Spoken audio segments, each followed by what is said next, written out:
نعرہ تکبیر، اللہ اکبر، نعرہ رسالت، نعرہ حیدری۔ ماشاءاللہ بڑے خلوص نال سماعت فرما رہے ہو۔ ہن تواڈے سامنے قبلہ مولانا سید فیض عباس حمدانی صاحب خطاب فرمان دے، انہوں تو بعد ذاکر البیت احتشام رضا بجاڑ، اور انہوں تو بعد مولانا نصیر عادل صاحب اور صاحب۔ نعرہ تکبیر، نعرہ رسالت، نعرہ حیدری، بآواز بلند صلوات۔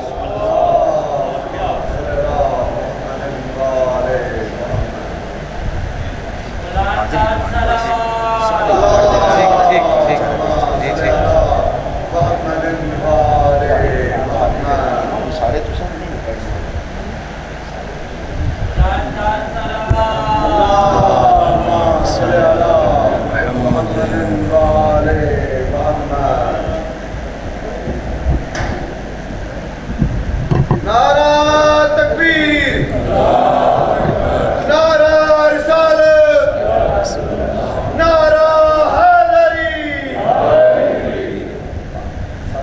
سورۃ الفاتحہ۔ بسم اللہ الرحمن الرحیم، الحمدللہ رب العالمین، الرحمن الرحیم، مالک یوم الدین، ایاک نعبد و ایاک نستعین، اہدنا الصراط المستقیم، صراط الذین انعمت علیہم غیر المغضوب علیہم ولا الضالین۔ بسم اللہ الرحمن الرحیم، قل هو اللہ احد اللہ الصمد لم یلد ولم یولد ولم یکن له کفوا احد۔ بسم اللہ الرحمن الرحیم، قل هو اللہ احد اللہ الصمد لم یلد ولم یولد ولم یکن له کفوا احد۔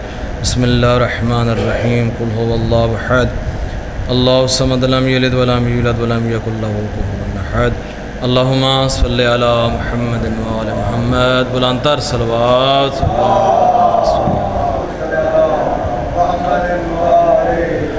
اعوذ باللہ من الشیطان الرجیم، بسم اللہ الرحمن الرحیم، الحمدللہ رب العالمین، الصلاۃ والسلام علی اشرف الانبیاء والمرسلین، بالقاسم محمد وعلی آلہ الطیبین الطاہرین المعصومین، ولعنۃ اللہ علی اعدائہم اجمعین۔ اما بعد، قال رسول اللہ صلی اللہ علیہ وآلہ وسلم، ان الحسین مصباح الہدی۔ بلندتر صلوات۔ اللہم صلی خدا بند منان آپ سب کی توفیقات خیر میں اضافہ فرمائے، آپ سب کی دعاؤں کو مستجاب فرمائے، آپ سب کی حاجات کو پورا فرمائے، بالخصوص بانیان کی حاجات کو پورا فرمائے، ان کے مرحومین کی مغفرت فرمائے، سادات عام جو اس قبرستان میں دفن ہیں سب کی مغفرت فرمائے، سب کے درجات کو بلند فرمائے، آپ سب کے مرحومین کی مغفرت فرمائے، اپنے اپنے مرحومین کی مغفرت کے لیے بلندتر صلوات۔ اللہم صلی اللہ۔ آپ کے سامنے جناب رسول خدا صلی اللہ علیہ وآلہ وسلم کی حدیث مبارکہ ان الحسین مصباح الہدی، جناب رسول خدا ارشاد فرماتے ہوئے نظر آتے ہیں کہ میرا جو حسین ہے، ان الحسین، بے شک حسین مصباح الہدی، ہدایت کا چراغ ہے، بسفینۃ النجات، اور کشتی نجات ہے۔ یعنی جہاں ہم مجلس امام حسین علیہ السلام سنتے ہیں، ان کے نام کی نیاز بھی کھاتے ہیں، ان کے نام کا لنگر بھی کھاتے ہیں، کیوں نہ ہدایت کا بھی لنگر لے لیں۔ یہ ایسا جناب رسول کا خدا کا فرمان کہ ہدایت والا مرلہ اگر لینا چاہتے ہو تو حسین کے در پر آنا پڑے، اور جہاں انسان جس مرنے میں بھی ہو تو اس کے لیے خدا بند منان ہے، جہاں اتنی بڑی کتاب جو زندہ جاوید اس زمانے کا معجزہ قرآن مجید ہے، خدا بند منان نے بھی اس کو ہدایت، جو ہدایت ہے، ہدی للمتقین بنا کر بھیجا ہے، یعنی ایک ہدایت والا عنصر ضروری ہے انسان میں. اگر یہ چیز انسان حاصل نہ کر سکے تو اس کو کوئی فائدہ نہ. انسان باقی دنیاوی معاملات کو وہ انجام دے رہا ہے لیکن اگر وہ ہدایت والا زمرہ اس میں نہیں ہے. اور قرآن مجید کی صریح آیت جیسے آپ سنتے رہتے ہیں امام حسین علیہ السلام کے بارے میں فرمایا کہ جس بندے نے ایک نفس کو قتل کیا اس نے پوری انسانیت کو قتل کیا, اور جس نے ایک انسان کو زندہ کیا اس نے پوری انسانیت کو زندہ کیا. ممکن کیسے ہے کہ ایک بندہ کیا انسانیت کو زندہ رکھ سکتا ہے؟ سوچنے والا بندہ, ایک عام بشر غیر معصوم, کیا وہ زندہ رکھ سکتا ہے؟ چھٹے امام علیہ السلام سے پوچھا گیا اللہم صلی علی, یہ کیسے ممکن ہے کہ ایک انسان انسانیت کو زندہ رکھے؟ فرمایا اس سے مراد یہ ہے کہ کسی ایک انسان کو ہدایت دینا. کسی ایک انسان کو اللہ تعالیٰ اگر ہدایت مل جائے تو یہی سمجھ لو کہ ایک نسل کو ہدایت, پوری انسانیت کو ہدایت مل جاتی ہے. اب یہ ہدایت لینی کہاں سے ہے؟ اور یہی حدیث ہے جناب رسول خدا نے ارشاد فرمایا ان الحسین مصباح الہدی. اگر ہدایت لینی بھی ہے تو حسین کے در پر, یعنی یہ ہدایت کا چراغ ہے. جہاں کے بھی اگر ہدایت کا انسان طلبگار ہو, وہ راہ راست کے اوپر آنا چاہتا ہو, تو اس کے لیے ضروری ہے کہ وہ امام حسین علیہ السلام کی مجلس میں آئے, ان کا ذکر سنے. اب اس سے بڑھ کر اب جناب رسول خدا نے جہاں ہدایت والا زمرہ پہلے رکھا ہے اور نجات والا پہلے ہدایت ملے گی تب جا کر وہ سفینے میں آپ شامل ہوں گے. وَسَفِينَةً نَجَا, یعنی جو ہے کشتی نجات ہے. اگر آپ دار انسان اس زمانے میں ہر بندہ انسانیت جو ہے وہ انسان چاہتا ہے کہ اس کی اس آخر جہان میں بھی نجات ہو جائے, تو پہلے اس کو ہدایت لینی پڑے گی. اور ہدایت وہی خداوند منان اس کو دیتا ہے جو ہدایت کا طلبگار ہو. جو بندہ یہ سمجھے کہ مجھے ہدایت, جو بندہ کہتا ہے مجھے ہدایت کی ضرورت نہیں ہے, مجھے قرآن کی تلاوت کی ضرورت نہیں ہے, مجھے عزاداری کی ضرورت نہیں ہے, مجھے نماز کی ضرورت, خداوند منان پھر اس کو ہدایت والا مرلا. اب اپنی زندگیوں میں دیکھیں, سب سے بڑھ کر انسان خود بندے کو کیسے معلوم ہو کہ وہ ہدایت یافتہ ہے یا نہیں؟ انسان اپنی زندگی میں دیکھے کہ اسے خداوند منان نے جہاں قرآن مجید چہاردہ معصومین کی محبت عطا کی ہے, کیا اسے ہدایت بھی عطا کی ہے یا نہیں کی ہے؟ تو اس سے کردار سے معلوم ہوگا کہ وہ ہدایت والا ہے یا. اور بڑا خداوند منان نے بڑا آسان مرحلے میں اس کو رکھا ہے کہ بندہ خود کیسے ہدایت حاصل کرنا چاہے. فرمایا اپنے جو اعضاء ہیں انسان کے, ان کی پاکیزگی کا اختیار کرے تو وہ ہدایت حاصل کر سکتا ہے. زبان کو پاک رکھے, اپنی آنکھوں کو پاک رکھے, اپنے ہاتھ کو پاک رکھے, اپنے دامن کو پاک رکھے. یہی سمجھے کہ بندہ ہدایت اسی زمرے میں, اگر ایک گلاس جو ہے وہ پاک ہوگا, اس میں اگر آپ دودھ ڈالیں گے تو وہ پاک ہی رہے گا نا. لیکن اگر ایک ظرف, گلاس, کوئی بھی برتن ہے, اگر وہ پلید ہے, اگر وہ نجس ہے, دودھ اللہ کا نور ہے مولانا صاحب, اگر اس ظرف پاک نہیں ہوگا, اس میں انسان دودھ ڈال بھی دے تو وہ نور بھی کیا ہو جائے گا؟ پلید. وہ دودھ پلید ہو جائے گا, نجس ہو جائے گا. انسان کا ظرف پاک نہ ہو تو پھر چاہے جو قرآن مجید کی تلاوتیں کر لے, جتنی مجالس بھی سن لے, اگر اس کا کردار ٹھیک نہیں ہے, اس کی زبان پاک نہیں ہے, اس کی آنکھ پاک نہیں ہے, اس کے ہاتھ پاک نہیں ہے, اس کا دامن پاک نہیں ہے, تو یہ چیزیں اسے ہدایت نہیں دے سکتی. سب سے پہلے مرحلے میں جو انسان اپنے آپ اندر وہ تبدیلی لے کر آئے کہ جہاں مجلس امام حسین السلام کا جو انعقاد ہوتا ہے کہ جہاں ہم لنگر امام حسین علیہ السلام بھی کرتے ہیں، مولا حسین علیہ السلام کی نیاز بھی کھاتے ہیں، مجلس بھی سنتے ہیں، لیکن اگر وہ ہدایت والا عنصر نہ لیں، اپنے کردار میں تبدیلی نہ لا سکیں، تو پھر تو غیر مسلم بھی مجلس کو سنتے ہیں۔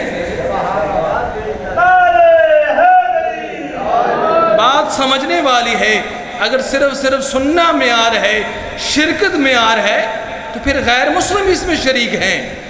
مہم ہے کہ آپ اس مجلس سے کچھ چیز لے کر جائیں، مجلس معصوم ہو، معصوم کا فرمان پیش کیا جا رہا ہو، خداوند منان کا فرمان پیش کیا جا رہا ہو، قرآن کی آیت پیش کی جا رہے ہو، اور اس مرحلے میں آئے اور بندہ بغیر ہدایت کے اس چیز کو سمجھے کہ بغیر چلے جائے۔ لیکن اکثر سے یہی جواب مولانا صاحب لوگ یہی دیتے ہیں، بھئی اے مولوی صاحب کی زبان تاثیر کو نائی، ان گل نو سمجھے، گل سمجھنا لی ہے، مولوی تبلیغ صحیح نہیں کر سکے۔ اصل بات سمجھانے والی ہے، جناب آدم علیہ السلام سے لے کر آخری پیغمبر تک انبیاء نے تبلیغ کی یا نہ کی؟ آدم علیہ السلام کو تو وہ تو گھرانے ہی ان کی تبلیغ اپنی گھر کی حد تک کی، لیکن بیٹا نافرمان نکلا۔ کیا آدم کی تبلیغ میں کوئی فرق آیا؟ کیا آدم نے تبلیغ نہیں کی تھی؟ کیا جناب آدم علیہ السلام کی زبان میں تاثیر تھی یا نہیں تھی؟ لیکن بیٹا کیا ہوا؟ گمراہ۔ جناب نوح علیہ السلام نے تبلیغ کی یا نہیں کی؟ تبلیغ بھی اتنی کی کہ اتنا ساتھ نوح بھی کیا، اپنی امت کے لیے گریہ بھی کیا۔ کتنا عرصہ کرتے رہے؟ اندازہ کم سے کم بھی کہیں تو 900 سال، ویسے مختلف روایات ہیں 2500 سال بھی ہیں۔ کتنے بندے انہوں نے کشتی بھی سوار ہوئے؟ یہ فرق ہونا بندیاں چاہیے یا حضرت نوح بھی چاہیے؟ سمجھنے والی بات ہے۔ قرآن نے آپ کو تاثیر دینی ہے، مبلغ نے آپ کو تاثیر لینی ہے، مہم ہے کہ آپ اس تاثیر کے قابل گزار ہیں، آپ تک مولا کا فرمان پہنچایا جائے، قرآن کی آیت پہنچائی جائے، آپ کے لیے مجلس کا انعقاد کیا جائے۔ اب اس مجلس سے امام حسین علیہ السلام سے کچھ صرف لوگ لنگر لے کے جاتے ہیں، لیکن بعض افراد ساتھ ہدایت بھی اپنے کردار کی تبدیلی لے کے پر بھی جاتے ہیں۔ مہم ہے کہ بات انسان کو سمجھے، اور اس کو بڑا آسان بات کو تمام کروں، مہمانوں کو ٹائم دوں۔ ہم تو گھر کے فرد کے شمار ہوتے ہیں کہ ہمارے آج کل اس زمانے میں مومن جو ہے وہ اگر سمجھتا ہے، وہ کہتے ہیں آپ کچھ نہیں کر سکتے اور کچھ نہیں اپنی اولاد کو تو ہدایت دے سکتے، اور یہ ایک ایسا مرحلہ ہے اولاد کی ہدایت والا۔ اگر انسان اپنی اولاد کو ہدایت دے دے، اپنا کردار چاہے اس کا جس مرحلے میں بھی رہے، دنیا سے چلا گیا، لیکن اگر اس کی اولاد نیک رہے گی، اس کی بخشش سے وہ باعث بنے گی۔ اور بروز قیامت کہتے ہیں بعض افراد ایسے افراد ہوں گے، خداوند منان کی طرف سے حکم آئے گا کہ ان کو جہنم کی طرف لے کر جاؤ۔ خدا کی ذات فرشتے کہیں گے یہ تو بڑا نمازی تھا، یہ تو بڑا متقی تھا، اس کو جہنم کی طرف۔ خداوند منان کی طرف سے آواز آئے گی یہ اس لیے کہ یہ خود تو نماز پڑھتے تھے، لیکن اپنے بچوں کو نماز کی طرف نہیں لے کر آتے تھے۔ خود تو نیک تھے، لیکن اپنے بچوں کو نیک نہیں کیا۔ اور یہی صدقہ جاریہ ہوتا ہے، اگر انسان کی اولاد نیک ہو تو جانے کے بعد اس کو ثواب پہنچتا رہتا ہے، لیکن اس کا برعکس بھی ہے، اگر اولاد راہ سے بھٹک گئی، گمراہ ہو گئی، تو پھر وہ صدقہ جاریہ نہ بنے گا، صدقہ سیئہ بن جائے گا۔ یعنی اگر پیچھے سے اس نے کوئی گناہ کیا، اگر انسان نے اس کی تربیت نہ کی، اس کو کوئی نیکی کی طرف راغب نہ کیا انسان نے، تو وہ اس کے لیے عذاب کا بھی باعث بنے گا۔ اور یہی مجلس امام حسین علیہ السلام کا مقصد ہے، اور سب سے بڑا مقصد جو روز عاشور کو بھی امام حسین علیہ السلام نے بتلایا کہ ہم جو اتنی کربلا کے میدان میں اپنے بچوں کی قربانی دے رہا ہوں، اس کا بڑا مقصد جب وقت ظہر بار بار امام حسین علیہ السلام آسمان کی طرف نگاہ کر رہے تھے کہ صحابی نے سوال کیا مولا یہ کیا؟ آپ بار بار آسمان کی طرف نگاہ، فرمایا کہ میں نماز کا وقت دیکھ رہا ہوں، نماز کا۔ تو صحابی نے کہا مولا اتنی جنگ میں اتنی مارا جا رہا ہے، شہید کیا جا رہا ہے، حملے ہو رہے ہیں، فرمایا ہماری قربانی کا مقصد بھی تو نماز ہے نا۔ تو پھر سوچے آج کا مسلمان، آج کا مومن، آج کا عزادار، آج کا نوجوان جہاں وہ ماتم کرتا ہے، جہاں وہ زنجیر زنی کرتا ہے، لیکن جب نماز کا وقت آتا ہے تو مقصد امام حسین علیہ السلام اور پاک بی بی جناب زینب سلام اللہ علیہا صلی علی محمد و آل محمد، ماتم کرنا، گریہ کرنا ان کی حسرت تھی، مقصد نہیں تھا۔ یہ عزاداری، یہ گریہ و ماتم یہ وسیلہ ہے اس مقصد کے پہنچنے کا۔ وہ مقصد کیا ہے؟ وہ دین اسلام ہے۔ آئیں اپنے گربان میں نگاہ کریں کہ جہاں ہم اتنی مجالس سنتے ہیں، لنگر امام حسین علیہ السلام کھاتے ہیں، ان کے نام کا کھاتے ہیں، کیا ہمارے کردار میں بھی کوئی تبدیلی آئی ہے یا نہیں آئی؟ کیا یہی سمجھنے والا مرحلہ ہے کہ ایک بندہ، ایک مومن، ایک ماتمی، ایک نوجوان 2 گھنٹے اگر ماتم کر سکتا ہے تو 2 رکعت کے لیے نماز کے لیے بھی تو اٹھ سکتا ہے، کھڑا ہو سکتا ہے۔ وہ مجلس، وہ ماتم، اگر وہ پورا دن ماتم کرتا رہتا ہے تو 10 منٹ کے لیے نماز کے لیے بھی تو سب میں کھڑا ہو سکتا ہے، جو مقصد امام حسین علیہ السلام ہے۔ اور اتنا مشکل مرحلہ تھا امام حسین علیہ السلام کے لیے، اور اس سے بڑھ کر پاک بیویوں کے لیے یہ اتنے سخت امتحان میں بھی، لیکن جناب امام حسین علیہ السلام کو اتنا یقین تھا، اتنا یقین محکم تھا اپنی ہمشیرہ کے اوپر، جناب زینب سلام اللہ علیہ کے اوپر۔ فرمایا جب الوداع کرنے لگے، کہا بہن مجھے نماز شب میں مت بھولنا۔ سوچے انسان آج کا مومن، کیا مولا حسین علیہ السلام کو معلوم نہیں تھا کہ میری ہمشیرہ کے اوپر، میرے گھرانے کے اوپر، ان بیویوں کے اوپر کون سا وقت آئے گا؟ ہاتھ باندھ دیے جائیں گے، چادریں اتار لیے جائیں گے، لیکن اتنا یقین تھا امام حسین علیہ السلام کو اپنی بہن کے اوپر۔ فرض تو دور کی بات، نماز شب بھی قضا نہیں ہوئی جناب زینب سلام اللہ علیہ سے۔ اور بعض اوقات امام سجاد علیہ السلام نے دیکھا کہ ان کی پھوپھی جان بیٹھ کے نماز پڑھ رہی ہیں۔ سوال کیا پھوپھی جان یہ کیا؟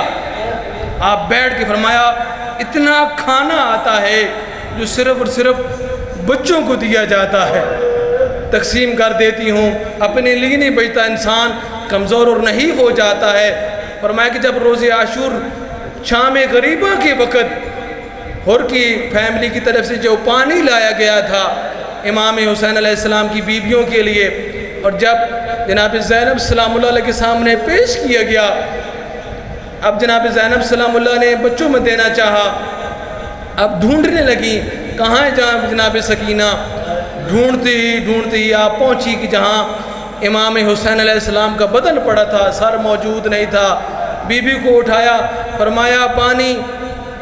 پاک بی بی کے وہ سوال، کہا کہ پہلے آپ پیئیں۔ فرمایا کہ جب کوئی گھر میں چیز آتی ہے تو پہلے بچوں کو دی جاتی ہے۔ تو کہتے ہیں جناب سکینہ سلام اللہ نے وہ پانی اٹھایا، کربلا کے میدان کی طرف بھاگنے شروع کر دیا، فرمایا این علی اصغر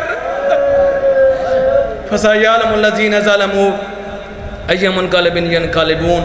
اللہم صلی علی محمد و آل محمد وعجل